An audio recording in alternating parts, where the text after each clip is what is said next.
Bienvenidas, mentes curiosas.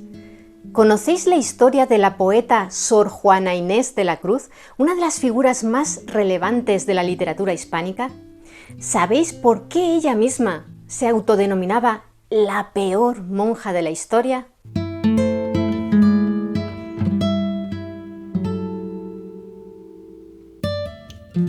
Juana Inés Ramírez de Asbaje nació el 12 de noviembre de 1648, aunque algunos expertos ofrecen como fecha alternativa 1651. Llegó a este mundo en una hacienda de la localidad mexicana de San Miguel Nepantla, en un paraje precioso junto a las faldas del volcán Popocatépetl. Fue la tercera hija de Isabel Ramírez, una criolla hija de españoles que provenían de una casta de hidalgos, y el vasco Pedro Manuel de Asbaje, que pertenecía a la baja nobleza de Guipúzcoa. La pareja no estaba casada, así que Juana Inés fue una hija natural. Que Asbaje nunca llegara a reconocer a la pequeña no le supuso un problema a nuestra protagonista en aquel tiempo y lugar, ya que, según señala el poeta y ensayista mexicano Octavio Paz en la biografía que publicó sobre ella en 1982, titulada Sor Juana Inés de la Cruz, o las trampas de la fe, la sociedad novohispana era bastante permisiva en lo que se refiere a las relaciones y los hijos fuera del matrimonio.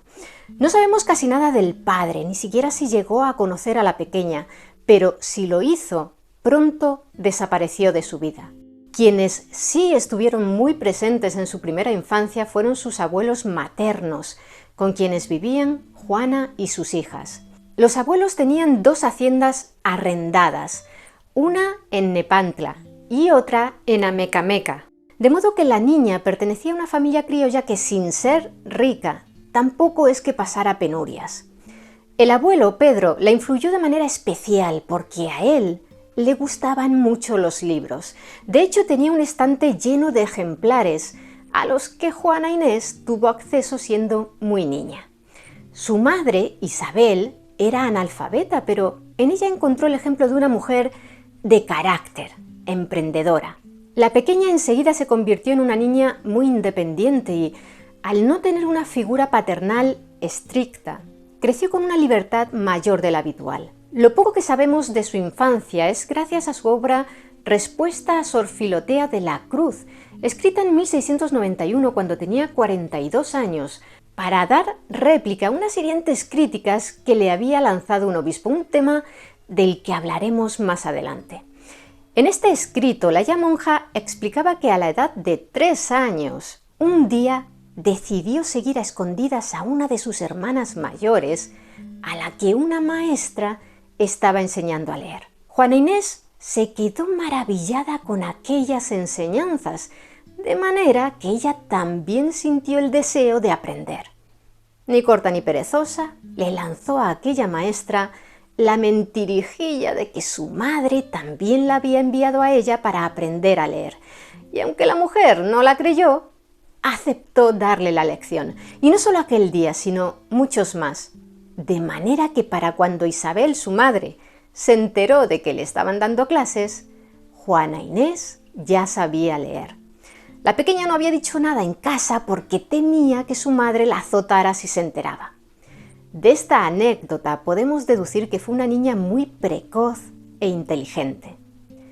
Sus ansias de aprender eran enormes. Sentía una gran curiosidad por el mundo que la rodeaba, por saber cómo funcionaban las cosas, por las leyes de la naturaleza. Su gran interés por el conocimiento, por el estudio, se lo atribuía al propio Dios. El escribir nunca ha sido dictamen propio, explicó en su respuesta Sor Filotea de la Cruz, sino fuerza ajena. Desde que me rayó la primera luz de la razón, fue tan vehemente y poderosa la inclinación a las letras, que ni ajenas reprensiones, que he tenido muchas, ni propias reflejas, que he hecho no pocas, han bastado a que deje este natural impulso que Dios puso en mí. Desde niña, Juana Inés demostró poseer un carácter decidido y transgresor.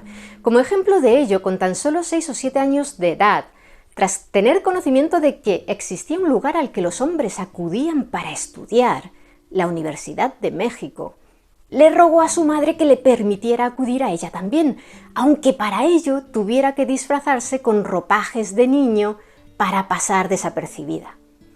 Isabel se negó a la propuesta de la pequeña, por lo que la niña se refugió en los libros que su abuelo tenía en la hacienda.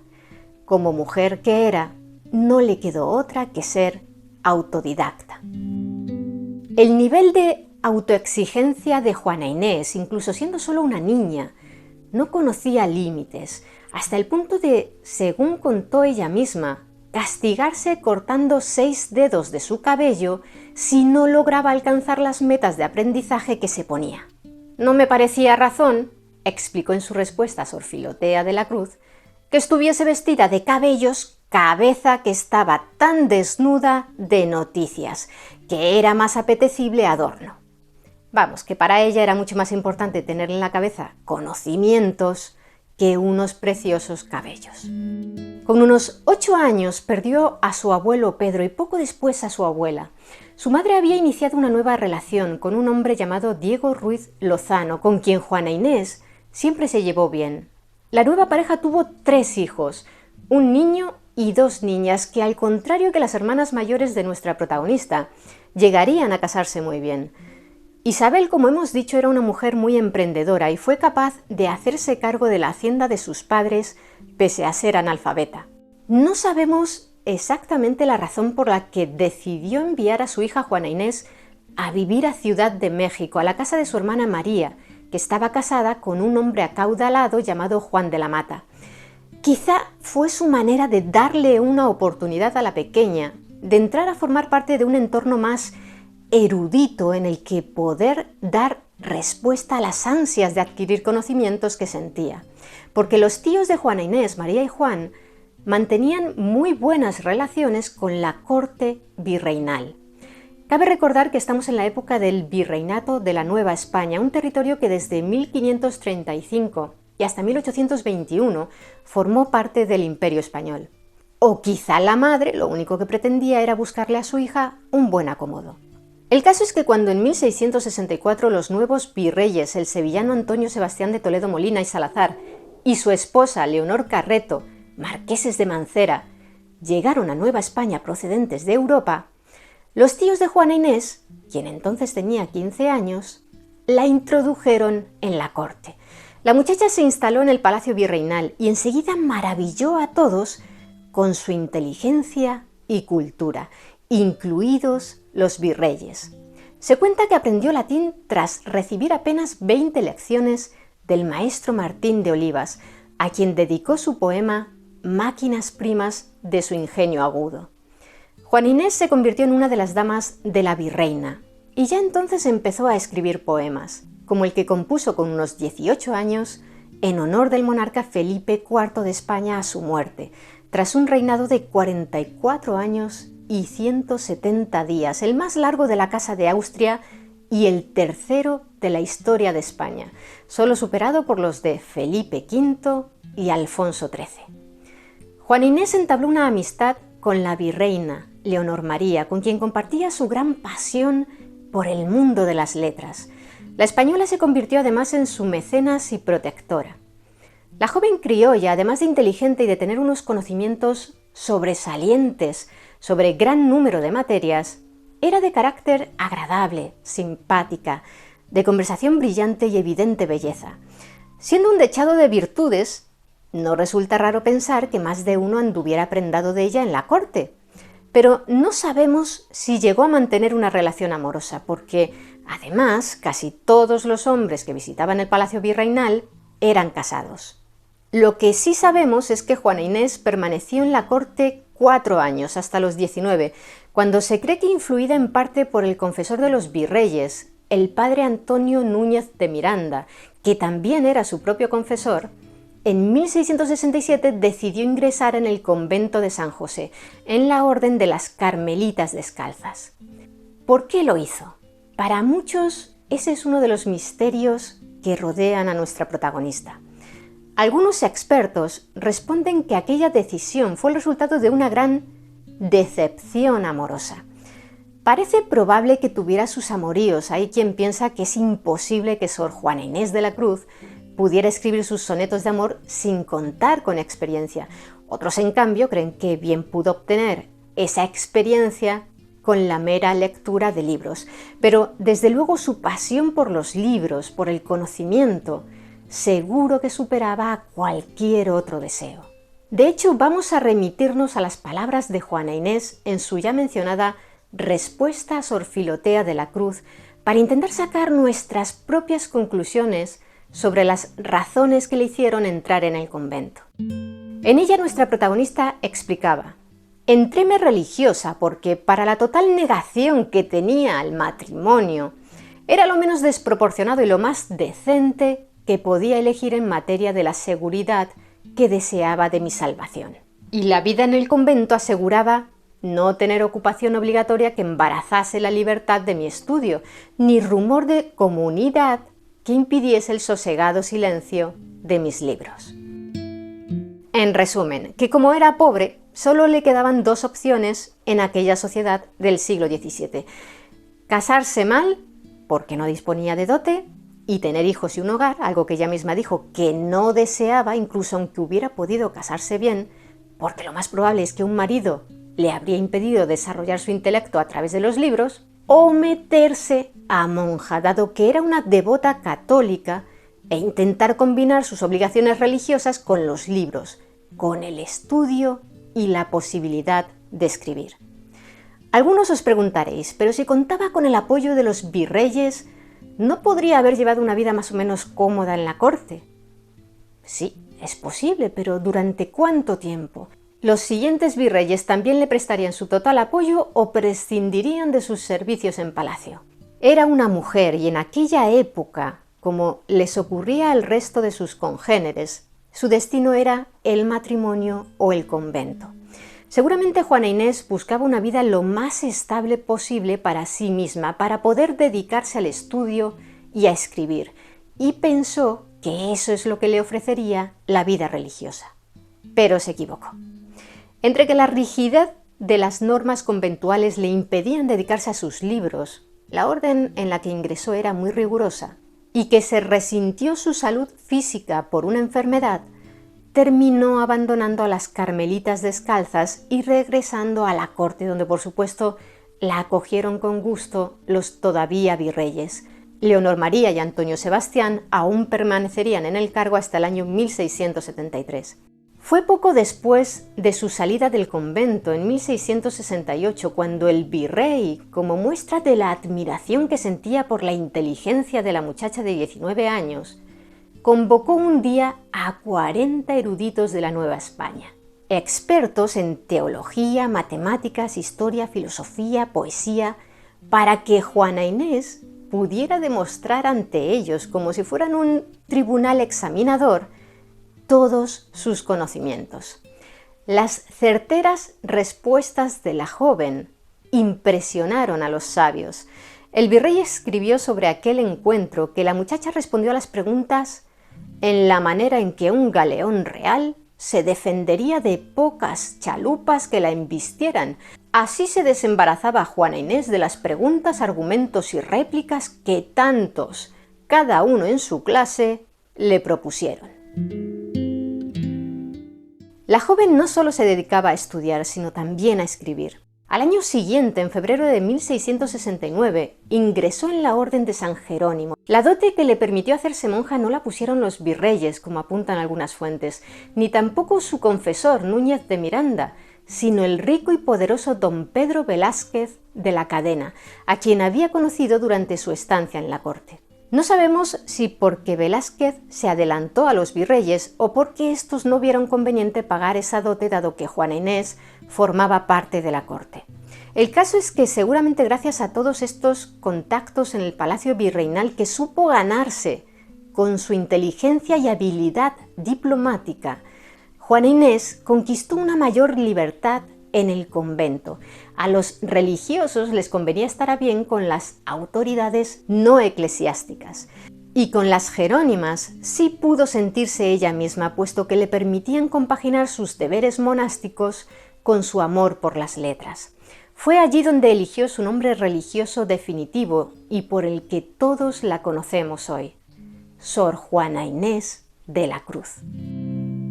Quizá os imaginéis que se alojaba en una pequeña y austera celda con apenas un camastro y poco más, pero en realidad vivía en una celda de 2 pisos. Sí, era una especie de apartamento pequeño. Sucedía igual con el resto de las monjas, que solían tener 2 o 3 criadas a su servicio. Así se sabe, por ejemplo, que Sor Juana vivió en su celda con una esclava que le había regalado su madre tras tomar los hábitos, una mestiza llamada Juana de San José, 4 años menor que ella, que la acompañó unos 10 años en el convento. Después, esta joven tuvo un hijo y en 1683 Sor Juana decidió vendérsela junto con el pequeño que cargaba en brazos a su hermana Josefa, según explicó Octavio Paz en su biografía. En las celdas, las religiosas gozaban de bastante libertad y no era raro escuchar que las hermanas vecinas cantaran, un bullicio que, como veremos, no le gustaba demasiado a Sor Juana porque le impedía poder concentrarse en sus actividades intelectuales. La jerónima aprovechaba todos sus ratos libres para acceder a más y más conocimiento que extraía de los libros, ya que, como sabemos, no contaba con maestros de carne y hueso. Le interesaban muchísimas materias diferentes. Por supuesto, la teología, pero también la arquitectura, la filosofía, la aritmética, la música, la historia, el derecho, los clásicos griegos y romanos. Y allí, entre los muros del convento, también escribía. Para nada llevaba una vida aislada del mundo exterior. Recibía la visita de muchas personas, entre ellas diferentes amistades de la corte, como los propios virreyes, los marqueses de Mancera. Estos abandonaron Ciudad de México para regresar a España en la primavera de 1674, cuando la poeta novohispana tenía 25 años. Cuando los marqueses ya estaban en camino, a su paso por Tepeaca, falleció de manera repentina Leonor. Sor Juana le escribió como homenaje a su amiga, a quien llamaba Laura en sus escritos, un poema que finalizaba con estos versos. Muera mi lira infausta en que influiste ecos que lamentables te vocean, y hasta estos rasgos mal formados sean lágrimas negras de mi pluma triste. La jerónima siguió escribiendo durante el periodo de 1674 a 1680, aunque se han perdido no pocos de sus escritos. Ese año de 1680 fue importante en el devenir de su carrera como escritora, ya que fue entonces cuando llegaron a Ciudad de México unos nuevos virreyes de la Nueva España que serían determinantes en su futuro literario. Tomás de la Cerda y Aragón y su esposa, María Luisa Manrique de Lara, marqueses de la Laguna. Como Sor Juana, que entonces tenía 32 años, ya había ido ganando una gran reputación entre las autoridades eclesiásticas y en la corte virreinal por sus escritos, para celebrar la llegada de los marqueses, le encargaron un arco triunfal que se colocó el 30 de noviembre en la entrada de la Catedral Metropolitana de México y recibió el nombre de Neptuno Alegórico. Los lienzos y estatuas estaban acompañados por los textos de la monja, que constaban de 3 partes, 2 en prosa y 1 en verso. En una hipérbole barroca, Sor Juana equiparó al virrey con Neptuno, el dios de los océanos, dado su título de Marqués de la Laguna, y porque además podía así vincular al nuevo dirigente con el lago sobre el que se había edificado la Ciudad de México. Al parecer, la publicación del Neptuno Alegórico no le reportó la suma económica que ella esperaba. En una de sus décimas, la 115, como muestra de su carácter reivindicativo e inconformista también en este sentido, escribió: «Esta grandeza que usa conmigo vuestra grandeza, le está bien a mi pobreza, pero muy mal a mi musa. Perdonadme si, confusa o sospechosa, me inquieta el juzgar que ha sido treta la que vuestro juicio trata, pues quien me da tanta plata no me quiere ver poeta. Con afecto agradecido a tantos favores, hoy gracias, señores, os doy, y los perdones os pido que con pecho agradecido de vuestra grandeza espero, y aun a estas décimas quiero dar de estar flojas excusa, que estar tan tibia la musa es efecto del dinero.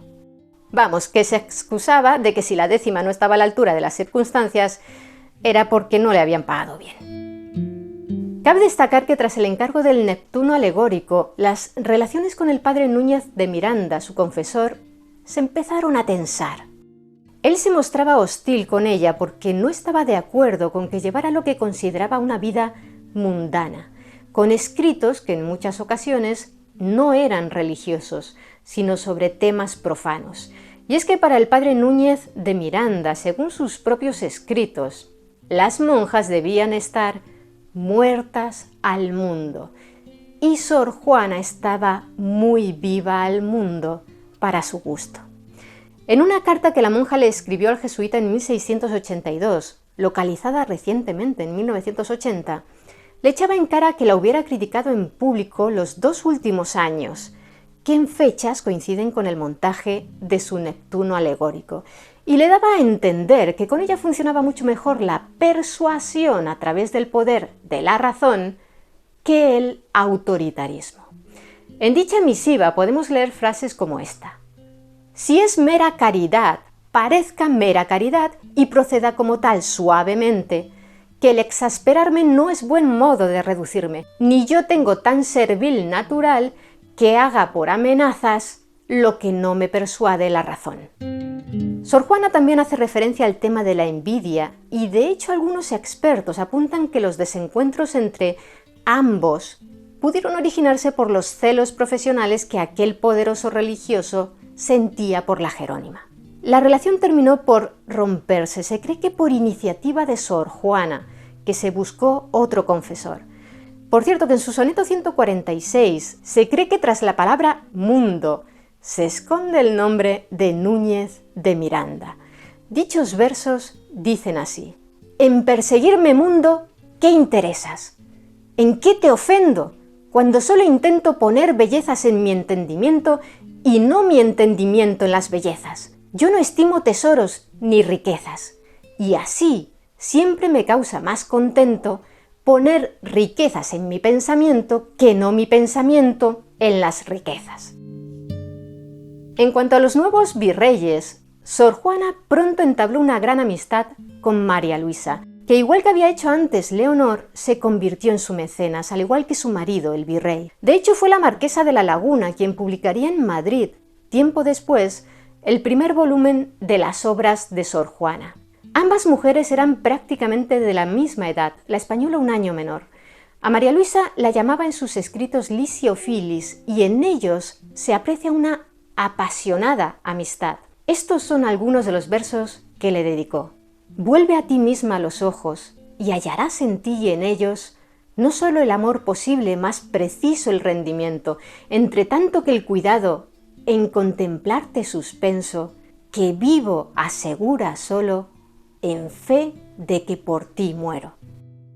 Algunos expertos apuntan a una posible relación más íntima entre ambas mujeres, otros que no era más que un amor platónico.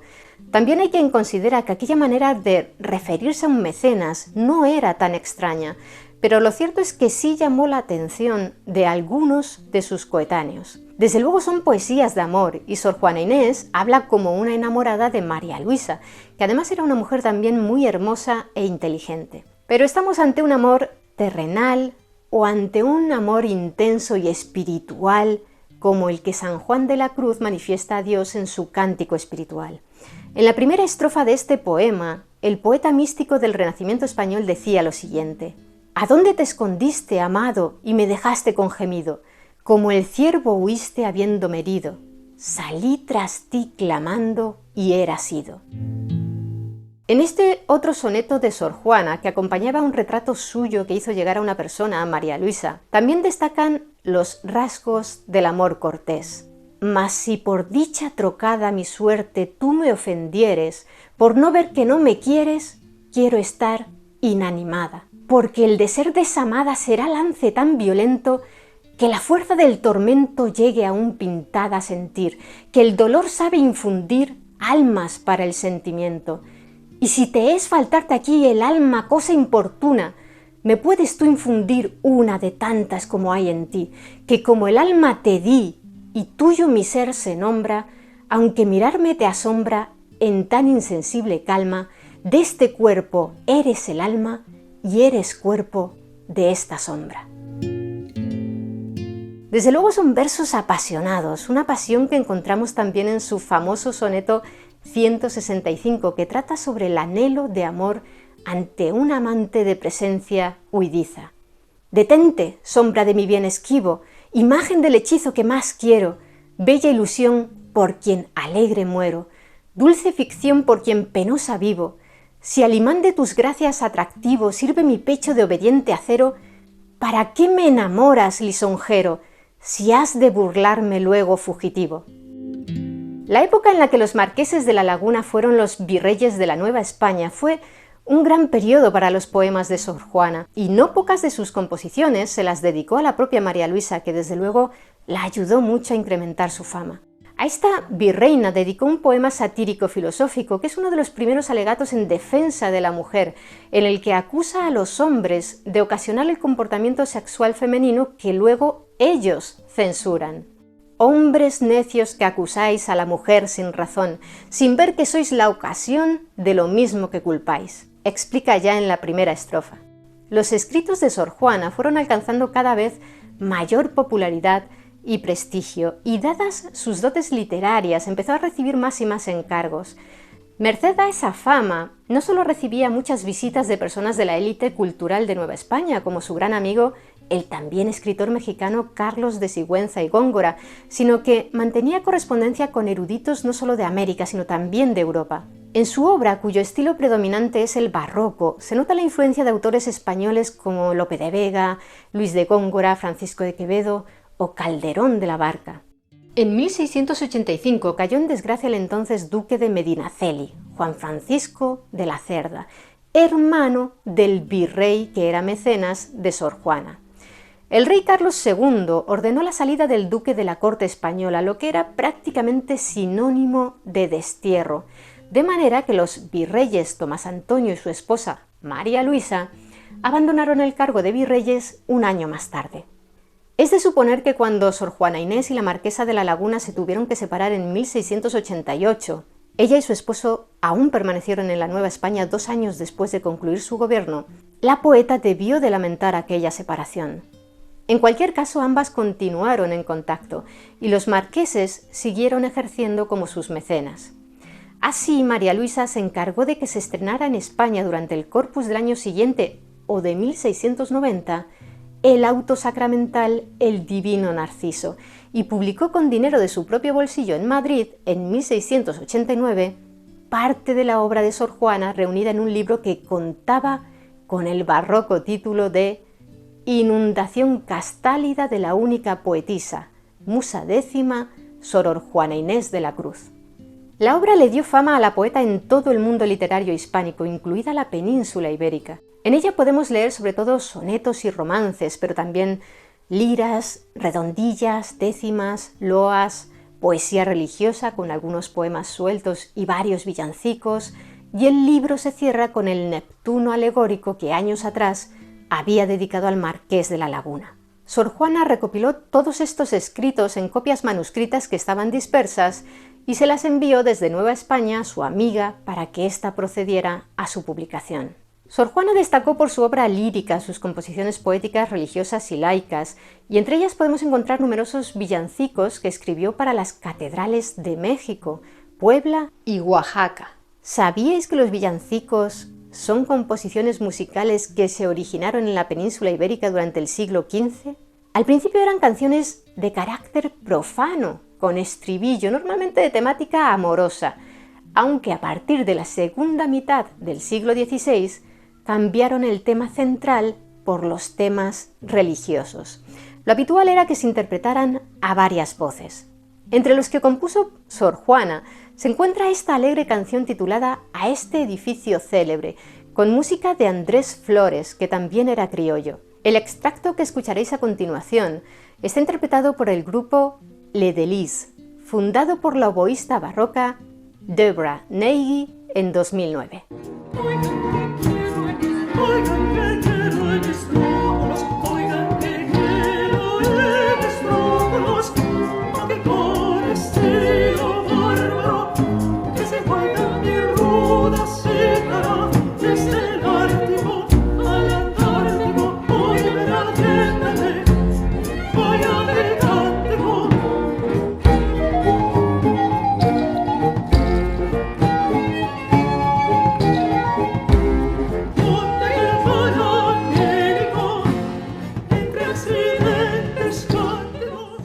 Y por supuesto, si hablamos de la producción literaria de Sor Juana, debemos destacar sus obras dramáticas, tanto sus autos sacramentales, obras de teatro religiosas normalmente de un solo acto, una clase de drama litúrgico que se representaba en el día del Corpus Christi, como sus obras de teatro profanas o mundanas, como Los empeños de una casa, que se representó en 1683 y en la que podemos apreciar de nuevo su posición feminista, ya que la heroína, Leonor, en quienes muchos expertos, incluido Octavio Paz, han visto un reflejo de la propia Sor Juana por su belleza y sabiduría, defiende que sus congéneres tienen derecho a acceder al conocimiento.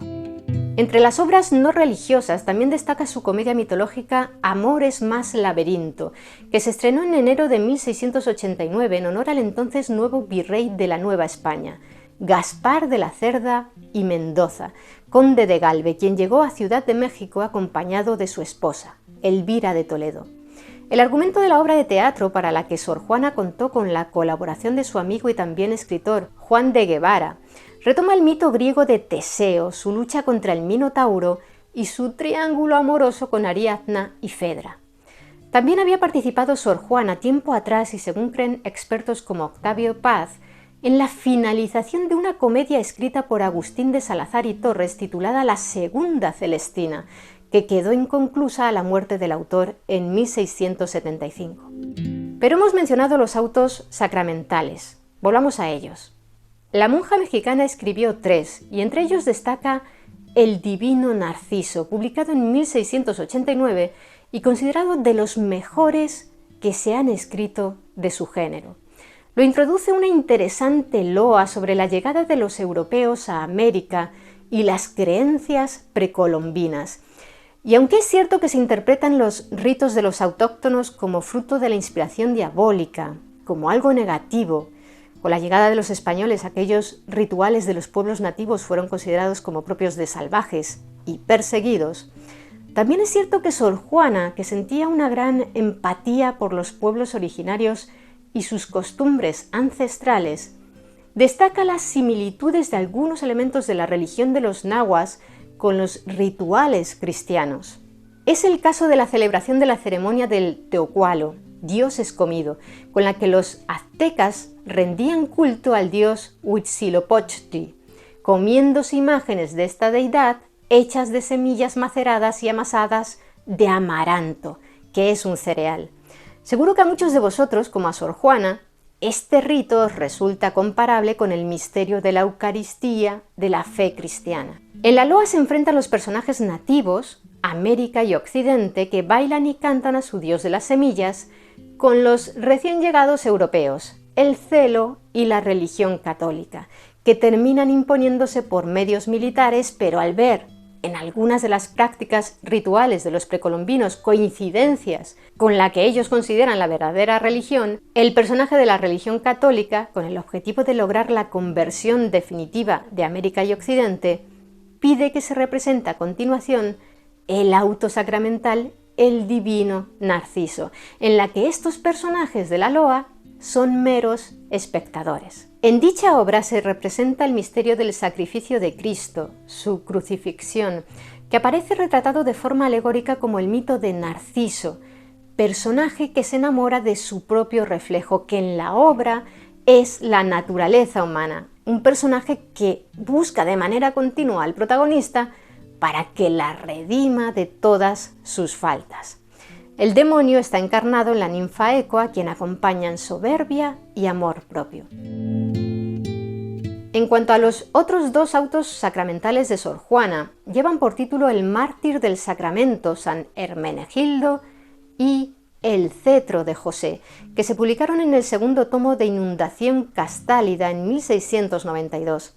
La primera obra trata sobre el martirio de San Hermenegildo, príncipe visigodo, hijo del rey Leovigildo y hermano de Recaredo, que fue decapitado en el año 585 por orden de su propio padre por haberse convertido al catolicismo, por rechazar el arrianismo, que defiende que Jesucristo es el Hijo de Dios, pero no es eterno como el Creador. Curiosamente, el ajusticiamiento de Hermenegildo propició que Recaredo se convirtiera también al cristianismo católico y llevara a cabo la unificación religiosa entre visigodos e hispano-romanos. La segunda obra, El cetro de José, relata una historia con tintes bíblicos y mitológicos, en la que además aborda una cuestión de la que la propia Sor Juana fue víctima a lo largo de toda su vida: la envidia, que aparece como personaje. Por cierto, seguramente muchos habéis oído decir que a Sor Juana se la llama la 10ª musa o la 10ª musa mexicana. ¿De dónde viene ese apodo?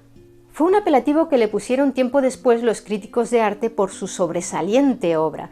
Y es que las musas, las hijas que tuvo Zeus con Mnemósine, concebidas además en 9 noches consecutivas, tiene mérito la cosa, eran 9. Todas ellas tenían un don especial.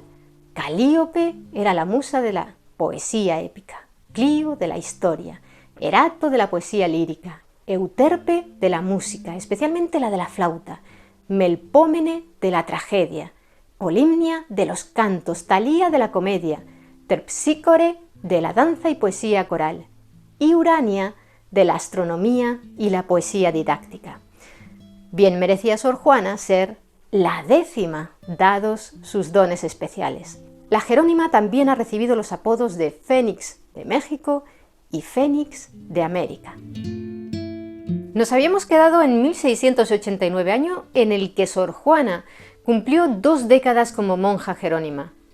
Gracias a su prolífica obra literaria, la religiosa, cuya fama, como hemos comentado, había sobrepasado las fronteras de Nueva España hasta todo el territorio hispánico, incluida la corte de Madrid, ganó mucho dinero, de manera que pudo adquirir muchísimos libros, su bien más preciado, y reunir una increíble biblioteca, que contaba con más de 4.000 volúmenes. Se dice que era la más amplia de América Latina en su época.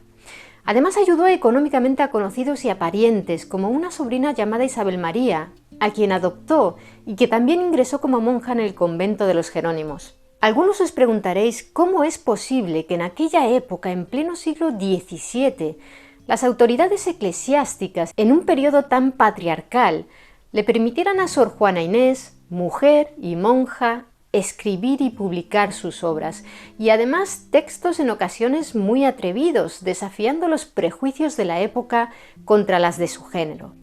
Fueron fundamentales tanto las buenas relaciones que la escritora mexicana, hábil diplomática, supo mantener con las autoridades políticas, como los virreyes. También contó con el apoyo de los sucesores de los marqueses de la Laguna, como con gran parte de las autoridades eclesiásticas, para quienes, como hemos visto, componía poesía de temática religiosa, incluidos villancicos y autos sacramentales.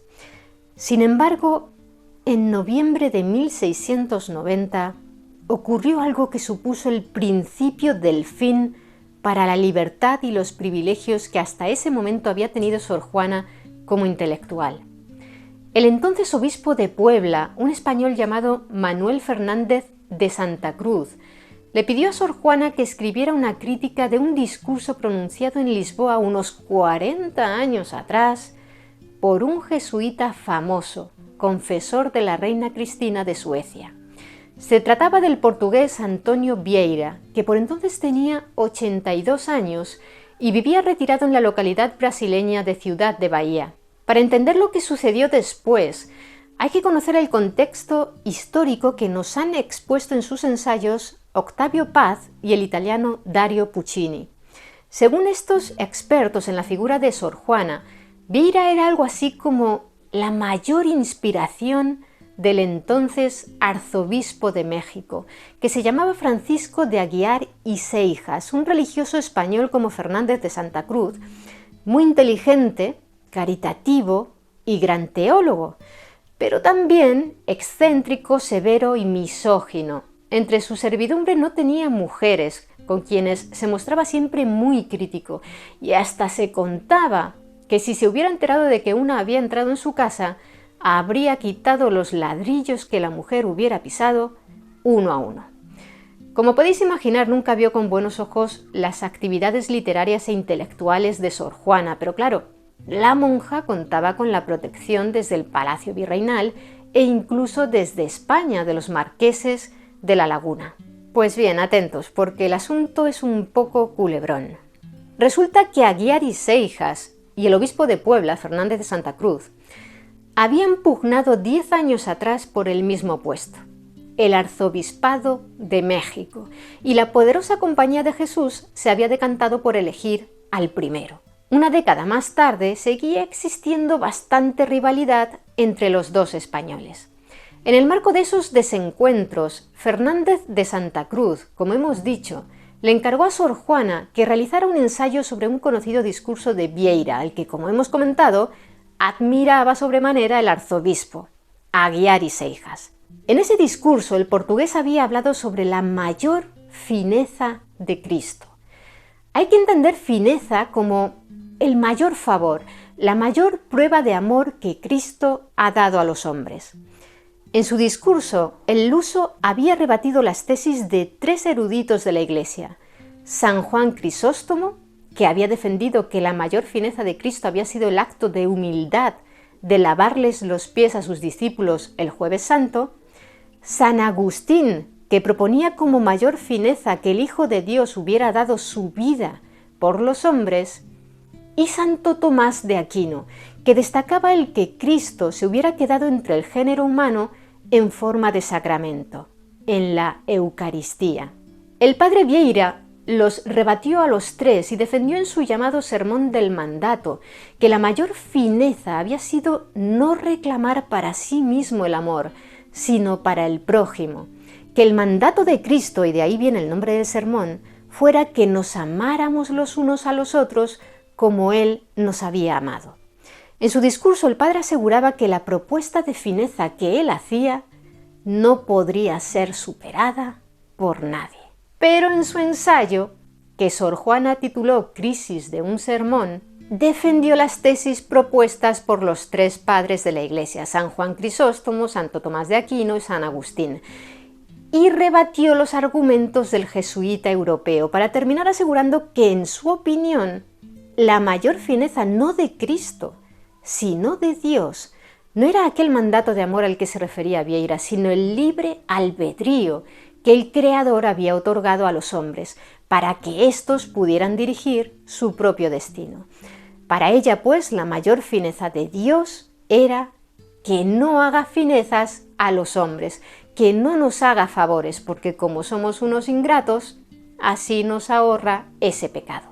Como hablamos de finezas, escribió la monja mexicana, dije yo que la mayor fineza de Dios, en mi sentir, eran los beneficios negativos, esto es, los beneficios que nos deja de hacer porque sabe lo mal que los hemos de corresponder. Con sus argumentos, la monja se atrevió a contradecir a un famoso y reputado predicador como Vieira. La cosa podría haber quedado ahí, pero no, porque el obispo de Puebla, según las tesis de Octavio Paz, seguramente para dar un zasca en toda la boca, una bofetada dialéctica, al arzobispo Aguiar y Seijas, publicó en noviembre de 1690 el ensayo de Sor Juana sin pedirle antes su consentimiento a la monja Jerónima. Cambió el título de Crisis de un sermón por el de Carta Atenagórica, en referencia a Atenea, diosa griega de la sabiduría, y además le añadió un prólogo redactado por él mismo y firmado con el seudónimo de una mujer, Sor Filotea de la Cruz.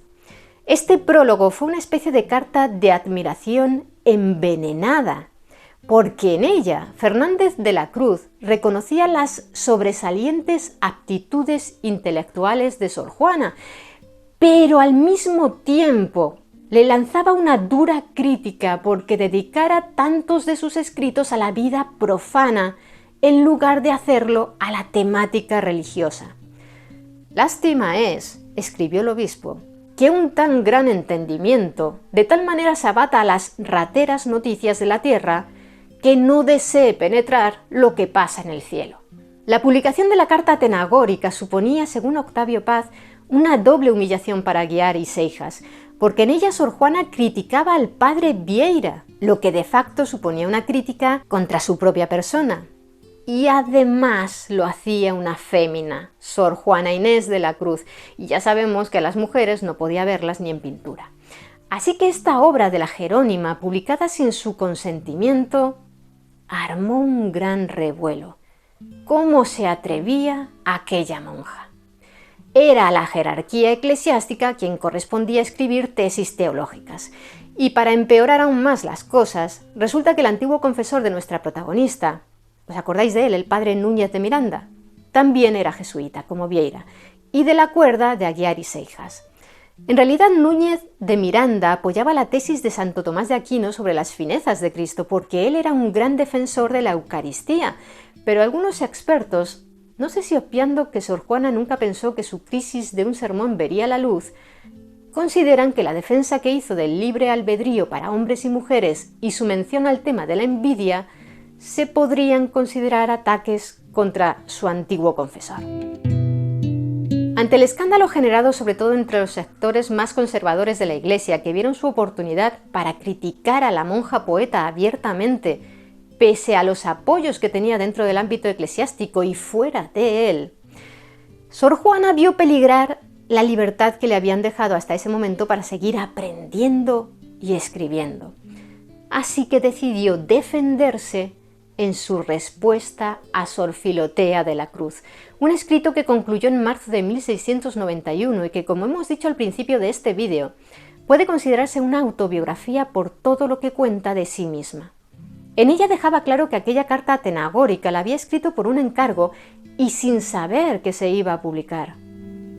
«Yo nunca he escrito sino violentada y forzada y solo por dar gusto a otros», escribió en su respuesta, donde además dice, consciente de los peligros que se ciernen sobre ella, que yo no quiero ruido con el santo oficio, que soy ignorante y tiemblo de decir alguna proposición malsonante.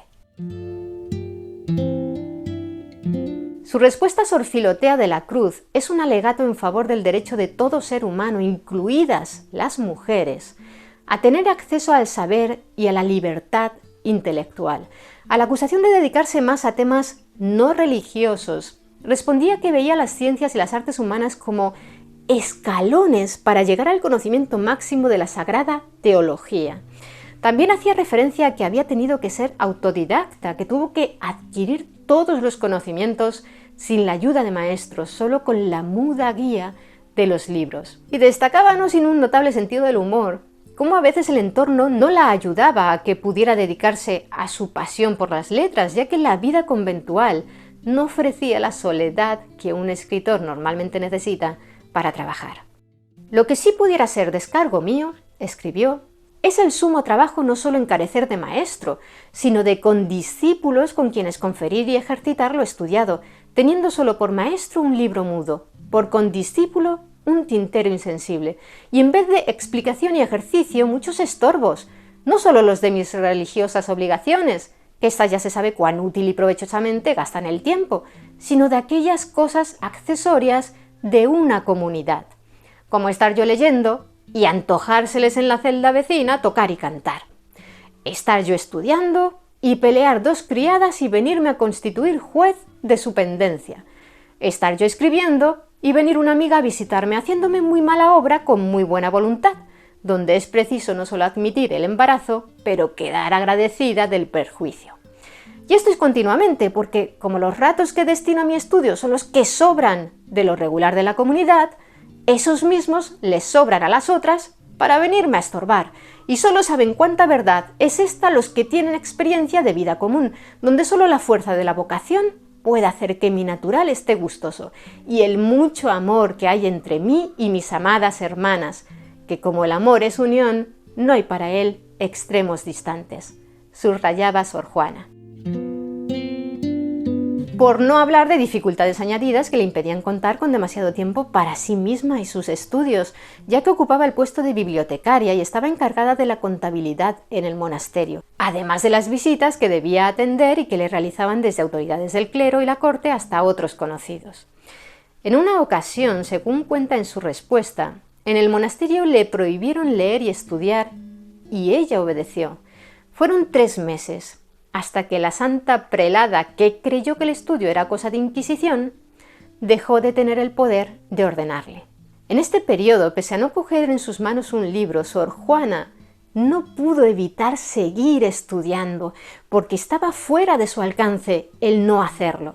Aunque no estudiaba en los libros, estudiaba en todas las cosas que Dios crió, sirviéndome ellas de letras y de libro toda esa máquina universal, explicó Sor Juana.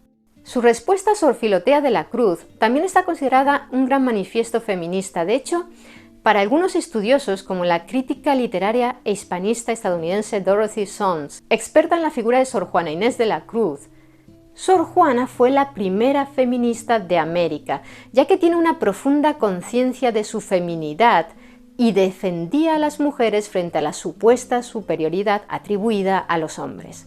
Según palabras de Octavio Paz, es uno de los orígenes del feminismo moderno.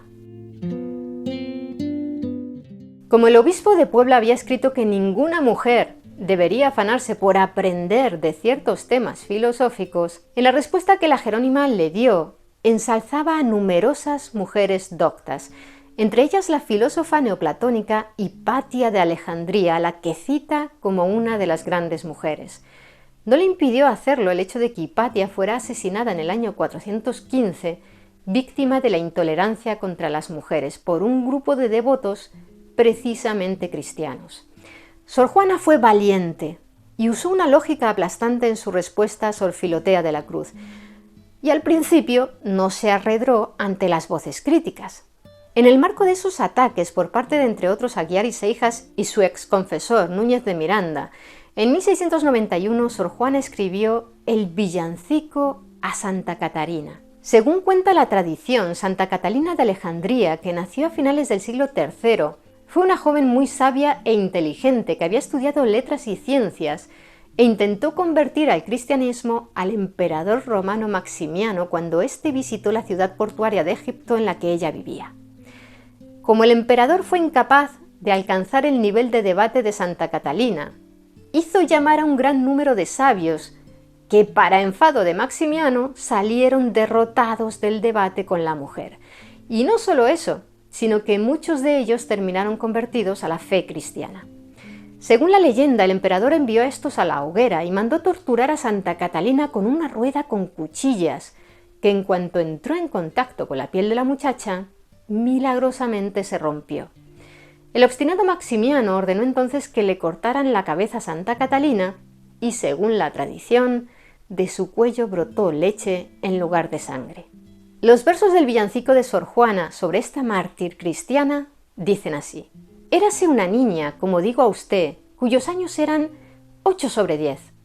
Esperen, aguarden, que yo lo diré. Esta, qué sé yo, cómo pudo ser. Diz que supo mucho, aunque era mujer. Esperen, aguarden, que yo lo diré. Porque como diz que dice no sé quién, ellas solo saben hilar y coser. Esperen, aguarden, que yo lo diré. Pues esta a hombres grandes pudo convencer, que a un chico cualquiera lo sabe envolver. Esperen, aguarden, que yo lo diré. Y aún una santita diz que era también, sin que le estorbase para ello el saber. Esperen, aguarden, que yo lo diré. Quizá hayáis oído hablar de la Carta de Serafina de Cristo de 1691, un texto irónico y burlesco escrito en prosa y en verso, que contiene grandes alabanzas a Sor Juana y la defiende de las críticas que había recibido por parte de Sor Filotea de la Cruz, es decir, el obispo de Puebla. Existe cierta controversia con esta misiva, aparecida por cierto hace pocos años, ya que unos expertos defienden que la escribió la propia Sor Juana y otros ven muy claro que esta misiva no es de ella. Volviendo a sus obras, aquellas de cuya autoría sí estamos seguros, en 1692, justo antes de su crisis vital y literaria, publicó su poema más importante, titulado Primero sueño, que según su propio testimonio fue la única obra que escribió por gusto. A través de sus 975 versos, realizamos un viaje que nos permite entender la profunda formación filosófica y científica de la poeta mexicana y su búsqueda de lo que permanece oculto a nuestros ojos debido al desconocimiento. Octavio Paz decía de esta obra: épica del acto de conocer. El poema es también la confesión de las dudas y las luchas del entendimiento. Es una confesión que termina en un acto de fe, no en el saber, sino en el afán de saber. Porque Sor Juana era consciente de que el conocimiento total era imposible de alcanzar para el ser humano, pero aún así, ella seguía con su afán de saber. Sor Juana siempre intentó llegar a los límites de su potencial intelectual. Los primeros 4 versos de este poema dicen así: piramidal, funesta, de la tierra nacida sombra al cielo encaminaba, de vanos obeliscos punta altiva, escalar pretendiendo las estrellas.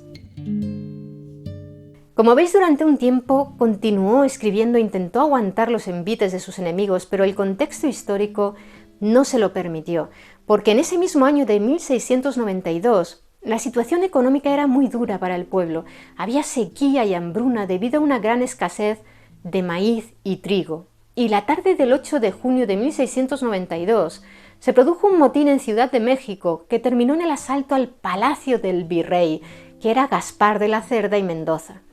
Este tuvo que recurrir al arzobispo, Aguiar y Seijas, para que intentara calmar los ánimos. Y lo consiguió. De esta manera, el poder del arzobispo, que era uno de los principales detractores de Sor Juana, se incrementó. La monja Jerónima había seguido manteniendo buenas relaciones con el palacio virreinal, pero claro, ahora el arzobispo, que incluso estaba prohibiendo la representación de algunas obras de teatro, tenía más poder incluso que el virrey. Además, para desgracia de Sor Juana, Aguiar y Seijas había propiciado que las normas se volvieran más severas en los conventos. Para colmo de males, su principal apoyo en la península ibérica, el antiguo virrey Tomás de la Cerda y Aragón, el marqués de la Laguna, había fallecido en abril de 1692. Al final, verse tan sola debió de llevarla a replantearse si había obrado bien, y a principios de 1693 acudió a su antiguo confesor, Núñez de Miranda, para solicitarle su apoyo. En apenas unos meses, la poeta cambió radicalmente. Núñez había vuelto a ser su confesor. Los jerarcas eclesiásticos no se conformaron con castigar a la monja rebelde, sino que le exigieron que se arrepintiera y retractara. Según escribió Octavio Paz en su biografía sobre Sor Juana, regaló sus libros a su persecutor, Aguiar y Seijas, castigó su cuerpo, se autoflagelaba, humilló su inteligencia y renunció a su don más suyo, la palabra. El sacrificio en el altar de Cristo fue un acto de sumisión ante prelados soberbios. En sus convicciones religiosas encontró una justificación de su abjuración intelectual. Los poderes que la destrozaron fueron los mismos que ella había servido y alabado, subrayó el escritor mexicano. Sor Juana efectivamente vendió los libros de su biblioteca, cuyos beneficios destinó a ayudar a los más necesitados. A menudo Aguiar y Seijas obligaba de forma tiránica a sus feligreses a donar a los pobres. Y en medio de esta crisis que muchos expertos consideran psicológica e intelectual, los pocos escritos que se conservan de los últimos años de vida de la Jerónima se caracterizan por su profunda religiosidad. Al final da la sensación de que consiguieron cortarle las alas a aquella mujer de genio y talento inigualables que había desafiado a los poderosos de la Iglesia novohispana. Así es como la mayoría de los expertos explican hoy el misterio de por qué abandonó su gran pasión, los libros, pero otras voces señalan que en realidad no hubo detrás ninguna conspiración contra Sor Juana y que lo único que pasó es que fue presa de un deseo místico de centrarse totalmente en sus obligaciones religiosas, inspirada por el padre Núñez de Miranda y Aguiar y Seijas. Otras fuentes creen que lo que le hizo cambiar fue el tirón de orejas del obispo de Puebla, pero En este último caso, ¿por qué molestarse entonces en escribir su respuesta a Sor Filotea?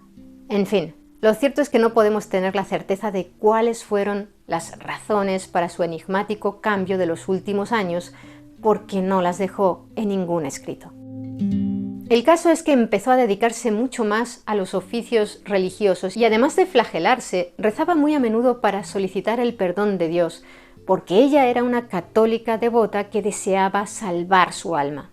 Entre 1692 y 1695 fue una mujer diferente a la que había sido, y durante una epidemia de peste que afectó a Ciudad de México y fue especialmente dura en el convento de San Jerónimo, ella fue una de las monjas que se contagiaron y murió tras haber cuidado de manera infatigable a sus hermanas jerónimas enfermas.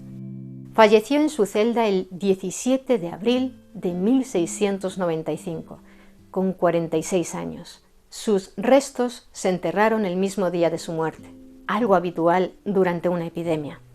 Solo unos meses antes había escrito con su propia sangre, ya que había renunciado a usar la pluma y la tinta, las siguientes palabras: «Suplico por amor de Dios y de su purísima Madre a mis amadas hermanas, las religiosas que son y en lo adelante fuesen, me encomienden a Dios, que he sido y soy la peor que ha habido. A todas pido perdón por amor de Dios y de su Madre. Yo, la peor del mundo, Juana Inés de la Cruz».